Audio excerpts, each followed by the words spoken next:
Une semaine après la victoire contre Nantes qui a permis de maintenir l'écart avec Nice et Monaco malgré un contenu qui laisse à désirer, l'OM doit maintenant enchaîner une quatrième victoire d'affilée au Vélodrome face à une équipe de Lens qui est décimée par les blessures, les suspensions et qui est sur une dynamique très inquiétante. On va en parler tout au long de l'avant-match en commençant par le résumé de la conférence de presse avant de s'intéresser à la compo marseillaise, à la dynamique des deux équipes, aux joueurs à suivre de chaque côté et en vous donnant mon pronostic pour terminer. Alors justement, n'oubliez pas de me donner votre prono avec le score exact dans les commentaires de la vidéo pour être mis à l'honneur à la fin du débrief si vous avez vu juste. Dites-moi aussi quel est votre état d'esprit avant le match contre Lens, est-ce que vous êtes confiant ou à l'inverse est-ce que vous êtes plutôt méfiant? J'attends vos ressentis en commentaire. On commence sans plus tarder avec ce qu'il faut retenir de la conférence de presse de vendredi après-midi. D'abord, Geronimo Rulli est revenu sur ses premiers mois à Marseille en expliquant qu'il était très heureux ici et que ça jouait sur ses performances, à l'inverse de son passage à l'Ajax où il ne se sentait pas vraiment à l'aise. Il prend beaucoup de plaisir sous les ordres de De Zerbi avec un style de jeu que l'équipe a réussi à assimiler à la suite d'un travail très important, que ce soit en bossant les différentes situations de match et en regardant aussi beaucoup de vidéos. Il ajoute qu'il n'a jamais connu une ambiance comparable à celle du Vélodrome depuis le début de sa carrière et qu'il avait été aussi impressionné par l'énorme soutien à l'extérieur.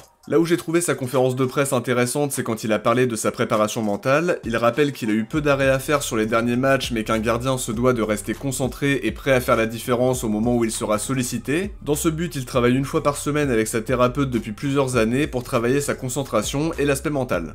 De Zerbi est lui aussi revenu sur pas mal de choses, à commencer par l'absence de Murillo qui serait un vrai casse-tête puisqu'il a un profil très particulier. Il a évoqué la possibilité de mettre Rongier tout en précisant que de l'autre côté, Kondogbia est aussi un milieu de terrain et qu'il faut prendre tout ça en considération au moment de faire la compo. Il considère qu'il manque encore quelque chose à Lirola pour occuper ce poste de la même façon que Murillo et il a laissé planer le doute sur une potentielle titularisation de Luis Felipe. Même chose pour la concurrence Merlin-Dedic en précisant qu'Amar Dedic s'était plutôt bien intégré et qu'il peut prétendre à débuter, mais dans le même temps il rappelle que Merlin est au club depuis l'hiver dernier, il l'a côtoyé dès son arrivée donc il a un temps d'avance sur l'adaptation. Il a aussi dit qu'il était très content de la prolongation de Murillo et que c'était logique de récompenser les joueurs qui font du bon travail. Il s'est encore une fois montré très élogieux envers Guéry en soulignant quand même qu'il doit être plus agressif et montrer plus d'envie au moment de conclure une action, tout en gardant ses qualités à l'extérieur de la surface pour être le plus complet possible.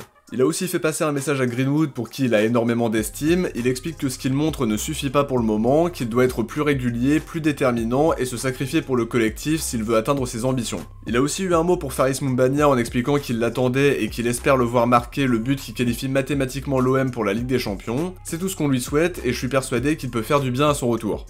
Ceci étant dit, on enchaîne avec un focus sur la compo qu'on va tenter d'imaginer en évoquant d'abord le désormais habituel point médical d'avant-conférence de presse. La mauvaise nouvelle, c'est qu'Harit a rechuté et sera lui aussi absent plusieurs semaines alors qu'il n'a plus joué depuis le 27 octobre. On a appris qu'Højbjerg était absent de l'entraînement pour une gêne au pied, et pour finir, Moumbagna se rapproche d'un retour, tout comme Robinho Vaz.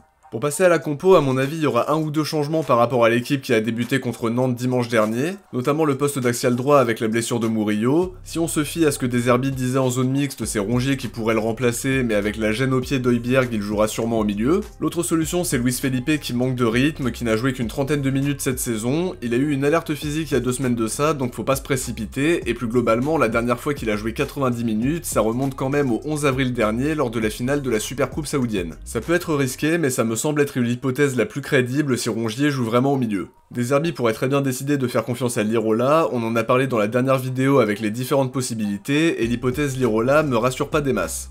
Pour le reste de la compo, je m'attends à du classique à 2 exceptions près, Balerdi dans l'axe, Kondogbia à gauche, Rongier, Bennacer, Rabiot si l'absence d'Højbjerg se confirme, Greenwood et Guéry pour le secteur offensif, Luis Enrique à droite, et la petite exception c'est à gauche où j'aimerais voir Dedic débuter à la place de Merlin, mais De Zerbi continue de lui faire confiance match après match, donc à voir. Dites-moi ce que vous pensez de cette compo, est-ce que ça vous semble cohérent ou est-ce que vous avez d'autres idées en tête, n'hésitez pas à me donner vos avis dans l'espace commentaire. On enchaîne avec l'analyse des deux équipes en commençant par l'OM qui reçoit pour la 25e journée. Encore une fois, l'objectif c'est de prendre 3 points pour rester deuxième et potentiellement profiter d'un faux pas de nos concurrents parce qu'il y a un match entre Nice et Lyon ce week-end. Il y a aussi Toulouse-Monaco qui pourrait être un match piège pour les monégasques donc à voir. En tout cas, il faut confirmer la dynamique au Vélodrome qui s'est nettement améliorée. Il y a la possibilité d'enchaîner une 4ème victoire de rang à domicile et c'est aussi très important d'engranger de la confiance avant d'aller au parc le week-end prochain pour un match qui promet d'être compliqué, mais on espère une bonne surprise à l'arrivée. Pour revenir au match de samedi soir, on va affronter une équipe qui est sur une dynamique compliquée, une équipe lensoise décimée par les blessures et les suspensions. Après, comme l'ont très bien dit De Zerbi et Rouli, ils peuvent nous poser des problèmes par leur organisation et l'impact physique qu'ils sont capables de mettre. L'OM sort d'une victoire très importante le week-end dernier sans que le contenu soit très concluant parce que la première mi-temps a été très décevante, le début de la deuxième n'était pas incroyable non plus, mais heureusement les 20 dernières minutes nous ont permis de prendre les 3 points. Maintenant pour s'imposer contre Lens, faudra être beaucoup plus juste techniquement, avoir moins de déchets, être plus inspiré et plus tranchant offensivement, revoir la solidité défensive du week-end dernier, et bien sûr être à la hauteur dans les duels parce qu'ils mettront beaucoup d'intensité. Lens c'est une équipe qui nous a pas franchement réussi depuis leur retour en Ligue 1, 3 victoires, 1 nul et 5 défaites en 9 matchs. La dynamique immédiate est à notre avantage parce qu'on les a battus 2-1 au Vélodrome la saison dernière, 3-1 à Bollaert sur la première partie de saison pour ce qui était le match de la réaction après la défaite contre Auxerre, et un match qui a lancé une série parce que l'équipe a terminé l'année 2024 avec 5 matchs sans défaite. Pour enchaîner sur l'analyse du RC Lens, on l'a dit en intro, leur dynamique récente est vraiment catastrophique avec 4 défaites consécutives, 2-0 contre Nice en terminant à 10 avant l'heure de jeu, 2-0 à Bollaert contre Strasbourg après le rouge de Machado, 3-1 à Nantes avec encore une fois un carton rouge de Mbalanzola, et pour finir une défaite 4-3 à Bollaert face au Havre alors qu'ils menaient 3-2 à l'heure de jeu. Sur l'aspect comptable, ils voient la qualification européenne s'éloigner même si rien n'est encore perdu, 6 points de retard sur le 6ème, 8 points sur le 5ème, 10 points sur le 4ème et quand même 13 points sur le podium alors que l'Europe c'est l'objectif affiché depuis le début de la saison. Faut bien rappeler que leur effectif a été totalement chamboulé avec les départs de plusieurs joueurs importants, Frankowski, Samba, Danso et Kuzanov, ça n'a rien d'anodin. On peut aussi ajouter le départ de Pereira da Costa pour la MLS. Pour les remplacer, on note que l'ambition a changé et que leurs départs n'ont pas été compensés, c'est pas forcément étonnant par rapport à leur situation économique. Ryan, Koyalipou, Djoumaba, Agbonifo, Celik, Bulatovic et Sidiban sont arrivés cet hiver, ça fait beaucoup de jeunes joueurs. Certains seront peut-être de bonnes surprises à l'avenir comme ça a pu être le cas avec Kuzanov, mais ça ne remplace pas les joueurs importants qui sont partis. Maintenant pour se focaliser sur le match de demain, leur effectif est décimé par les absences, Thomasson, Medina, Fulgini et Mbalanzola sont suspendus, il y a aussi pas mal de blessés avec Satriano, Labo Lascari, Chavez et Denis Petric. L'absence de Petric est d'autant plus problématique que leurs 2 autres gardiens, Kofi et Ryan, sont incertains. On peut aussi ajouter El Ainaoui parmi les joueurs incertains, donc clairement Will Steele est très loin d'être chanceux.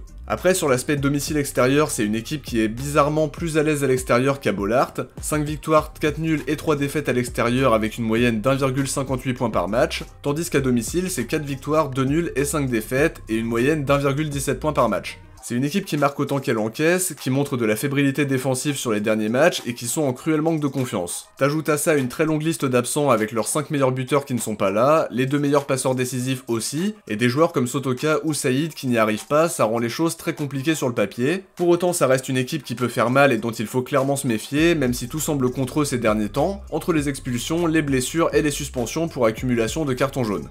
On enchaîne sur les joueurs à suivre en commençant par Valentin Rongier qui a été hyper important le week-end dernier avec une entrée qui a totalement changé le match, que ce soit par rapport à son travail au milieu de terrain et sa projection qui permet d'ouvrir le score dans un match compliqué. Il sera peut-être aligné comme axial droit si on en croit Roberto De Zerbi, il a des caractéristiques différentes de celles d'Amir Murillo mais sa polyvalence, son activité et ses qualités défensives peuvent faire de lui une solution viable. Après on l'a dit, Højbjerg est blessé donc peut-être qu'il sera au milieu de terrain et que De Zerbi lui préférera Luis Felipe ou Lirola en axial droit. Au milieu, je vais dire Bennacer qui sort d'un match décevant contre Nantes, mais qui est typiquement le joueur qui peut faire la différence dans l'entrejeu par son activité, ses qualités défensives, sa capacité à bonifier les ballons et à se montrer décisif dans la construction du jeu. Il y a forcément des matchs avec et des matchs sans, mais je reste persuadé que c'était une contre-performance qui ne se répétera pas très souvent, et clairement avec un très bon Bennacer, on prendra un avantage non négligeable. Je termine avec Greenwood qui a soufflé le chaud et le froid contre Nantes, un très mauvais match jusqu'à la 70e et après être décisif sur les 2 buts, passeur clé sur le premier avec une passe magnifique pour Rongier et un deuxième but qu'il se crée tout seul en profitant d'une mésentente entre les 2 défenseurs nantais. On attend plus d'implication et plus de régularité de sa part, pas des matchs sur courant alternatif où on le voit 10 minutes après 70 où il était invisible, il a le talent pour le faire et on espère qu'il fera un très grand match demain.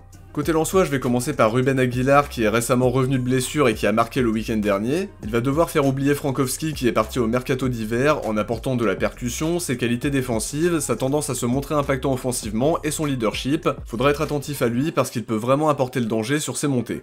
Au milieu, je vais citer Anas Zaroury, qui est un joueur qui a beaucoup de qualités, notamment dans l'aspect technique et sa capacité à faire des différences offensivement devant le but comme à la dernière passe. Le souci, c'est qu'il a du mal à montrer son meilleur niveau à Lens, seulement 2 passes D au moment où je tourne la vidéo. J'ai en mémoire sa très belle saison 2022-2023 avec 12 buts et 6 passes D. Là, c'est beaucoup plus compliqué, mais ça reste un joueur qui peut faire des différences pour débloquer le match.